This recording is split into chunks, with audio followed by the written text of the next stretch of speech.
The much talked of Third Front finally took concrete shape today as 11 parties came together to present an alternative to the UPA and NDA. The parties said they will strive to formulate alternative policies and politics, but chose not to address the elephant in the room: who would be Prime Minister if the conglomerate comes to power.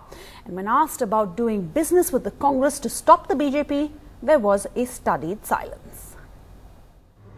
We are now concentrating on fighting these elections and emerging successful. After the results, what will happen, that we'll discuss then. We are not in a position to say anything now. The left and the regional parties forged an alternative front to the NDA and the UPA.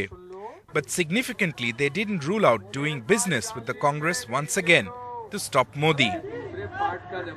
Officially though, the front vowed to stay equidistant from both the Congress and the BJP. We do not want the Congress and the UPA to continue in power. We will work for the defeat. आप पहले BJP के साथ रह चुके हैं sir, अगर नरेंद्र मोदी की जगह कोई और चेहरा सामने आता है बीजेपी से, तो क्या आप इस फ्रंट को छोड़ देंगे या नहीं? इसकी कोई संभावना नहीं। और वापस बीजेपी के साथ किसी भी प्रकार के संबंध की बात को छोड़ दीजिए, उसकी कोई गुंजाइश नहीं। Unexpected media turnout at the event prompted many to believe. एक बात जान लीजिए कि ये जो हम लोग इकट्ठे हुए, ये असली में फर्स्ट फ्रंट है. But the one question that's always asked: how long will this alliance last? Two parties, Biju Janata Dal and the Assam Gana Parishad, skipped the meet, citing pressing reasons. Naveen Patnaik said it's too early to talk about any front. I think at the moment it's still early days, as I've said before. But there are reports that the AGP may be looking at the BJP for a pre-poll alliance. Some tie-up with BJP, that time will tell.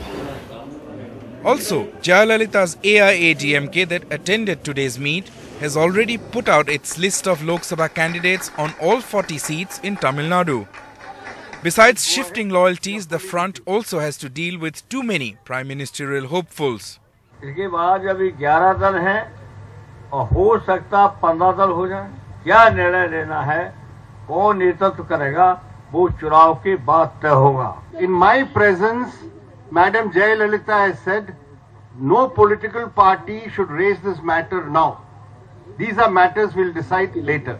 Despite a show of strength, the biggest challenge for this front is to stay united as a bloc even after the election results are out, because history of parliamentary elections has shown that the winner takes away quite a few allies, if not all. In New Delhi, Sandeep Phukan, NDTV.